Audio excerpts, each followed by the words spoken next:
So, hi guys, I'm back once again. I'm Jana Ditorino, and for today, I will discuss to you about the conditional statements or the if-else statement.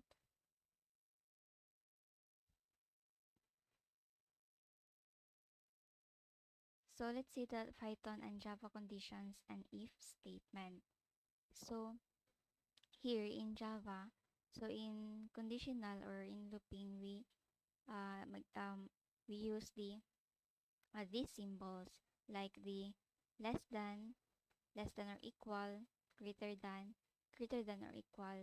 or equal to, or not equal to, at matanon niyo mo na yung mga symbols. So, same ra pod siya sa Python.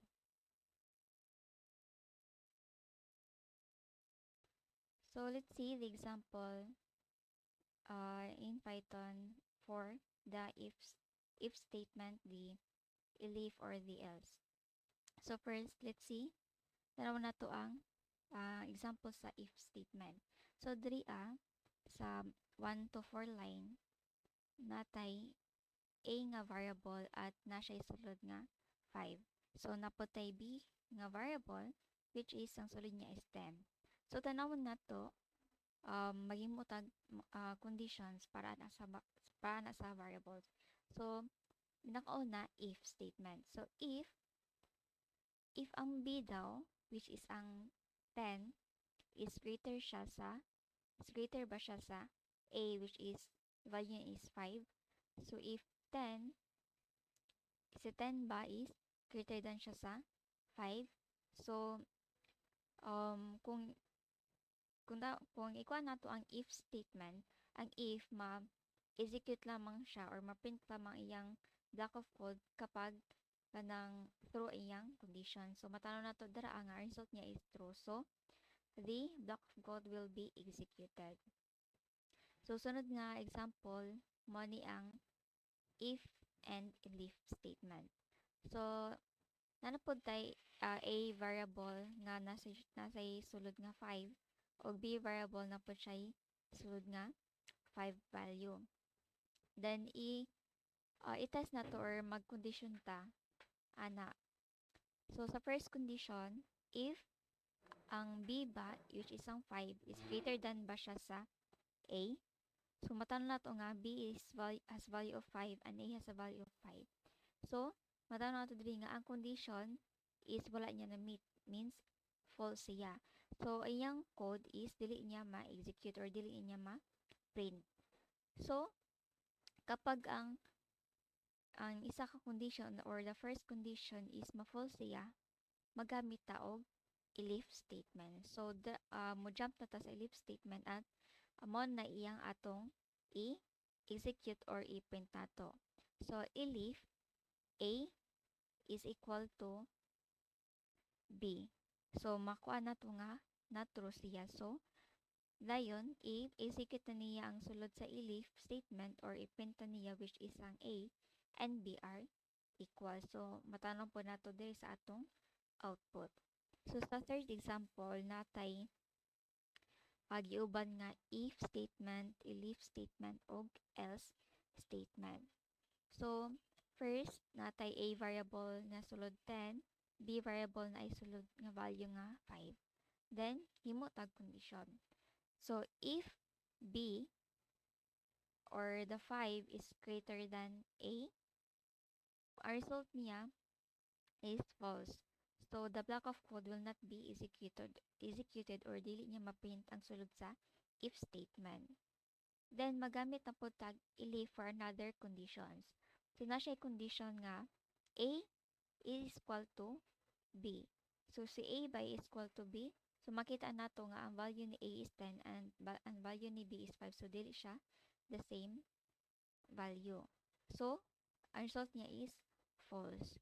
So, diri na tamag gamit og else if ang both conditions sa pinakauna niya condition is false na. So, diri na ta magamit og else statement. So, i-print na niya ang sulod sa else statements, which is ang A is greater than B. Makita po nato na siya sa atong output sa third line. Sunod, nanaputay value sa A nga 20 og ang B is 10. Then karon natay if else statement. So pwede puta dili na magamit og elif or dito na ta siya sa else. So natay first condition natay if B daw or na siya value nga 10 is greater than ba siya sa A nga na siya value nga 20. So ang B daw or ang 10 is greater than ba siya sa A.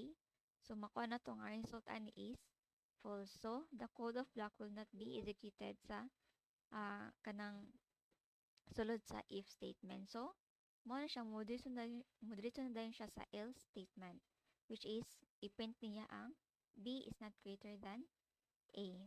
Makita po nato na dara sa atong output sa fourth line. So napo tay gitawag na ternary operator, which mean nga iisa na lang ang atong code sa isa ka line. So nata example diri sa line 29, if A daw is greater than B, so kanang condition is true. Makita nato na kay ang A value nato sa A is 20, ang value na po nato sa B is 10. So ang A is greater than man siya sa B, so i-print niya ang sulod sa statement nga if, which is ang A is greater than B. So naputay mga more example pa sa Python. So let's see. So mani gitawag na kani mga example mga manay mga keyword sa condition, which is ang mga and, or the not. So first, and keyword. So natay value sa A nga 10, natay variable B which is sulod niya is 5, and variable C and na siya sulod nga 20. So ngayon magbuhat ta og conditions. If A is greater than B and C is greater than A. So pag maggamit ta og and, di ba, is mo true lamang siya pag both statement or condition is true. So pag na siya false, false na tanan. So kanina tay condition nga A which is 10 greater than B which is 5. So true iyang condition. So sa next condition natay C which is 20 is greater than A which is 10. So makita nato nga ang yung result is true. So both condition man is true. So atong i-print is both conditions are true. So makita nato na siya sa atong output sa first line. So sunod nga keyword is ang or. So naputay lain value sa A which is 20, ang B which value niya is 10, ang C ang value niya is 50. So karon maghimo tag another conditions.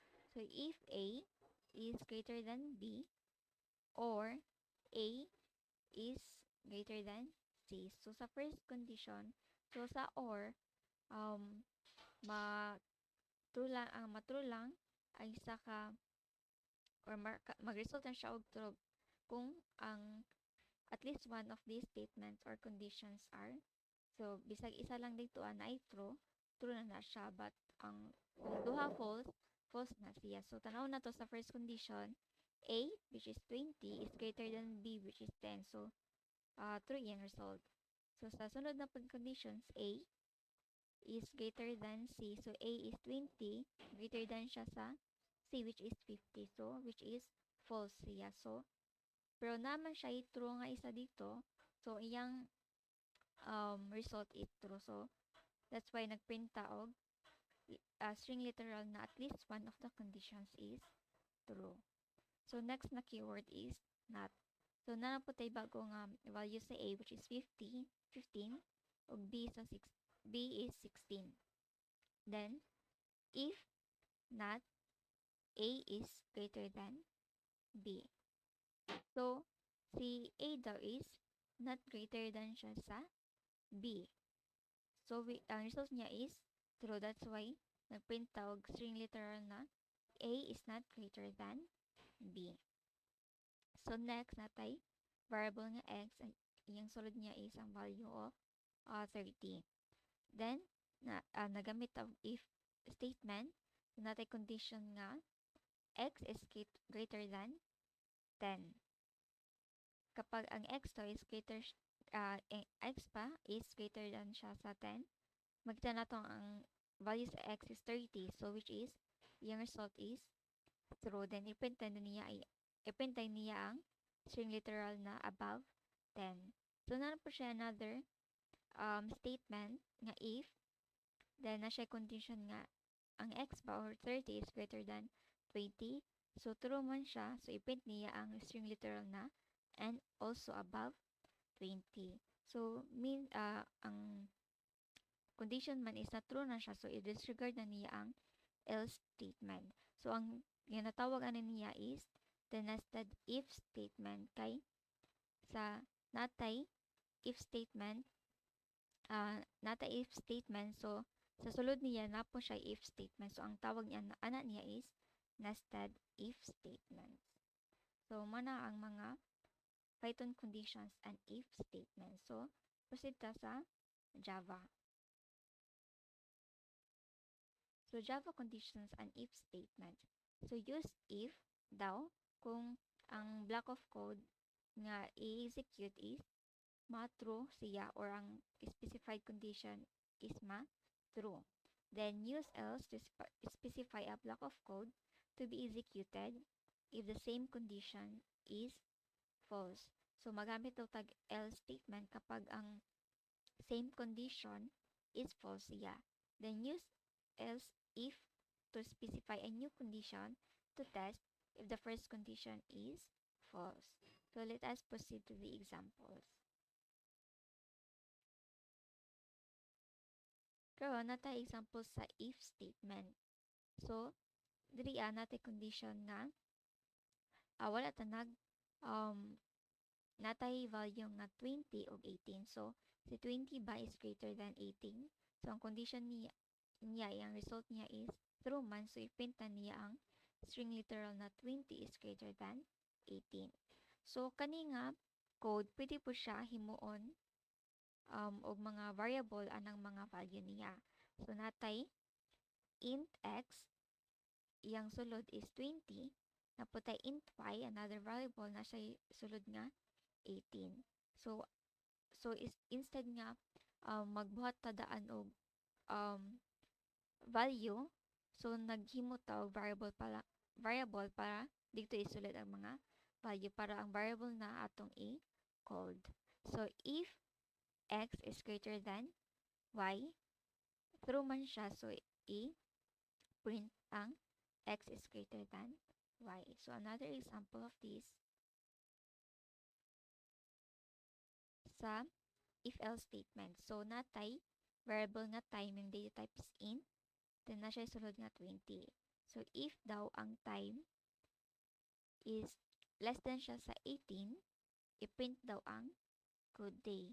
Unya kay ang 20 man is greater than man siya sa 18, so which is false siya diri sa condition, so dili pa-print ang good day. So unsa ang i-print niya ang else statement, so which is ang good evening. So i-print niya ang good evening. So sa next sample natay time to nga variable, iyang data type is int, na siya sulod nga 22. So if daw ang time to is greater or less than siya sa 10, i-print daw ang good morning. So ang 22 is greater than man siya sa 10, dili man siya less than, so dili niya i-print ang good morning. So maghimo na pud siya another condition to test else if ang time 2 daw or ang 22 is less than ba siya sa 18. So false man siya, so dili na niya i-execute ang code or di niya i-print ang good day. So dito na siya sa else statement mo execute or i-print, so which is ang good evening.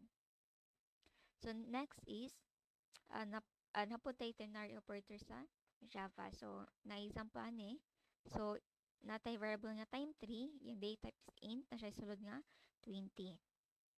So karon natay another variable nga result, yung data type is string. So na siya condition So, nag-initialize siya diri. Na siya, kung ang time 3 ba daw is less than siya sa 18, or ang 20 ba siya, ang 20 ba is less than 18. Kung true ang iyang condition, then print the left, then false, print the right. So, kana is false man. So, i-print kana is false man. So, iyang sulod sa result nga variable is ang good evening. Then, print na dayon ang result which is ang good evening. Then, mo ni ang flow sa code with tinatawag na flow chart. So, first, mag-start ta. Then, pag na-dayon ta siya, if condition, then ang if condition, then if matrue siya, then i-print niya iyang body. Kapag false, i-print ang else statement. Then that just end or exit the code. So, mara to. So, I hope you understand my discussion about condition statement or ang if-else statement. So, bye!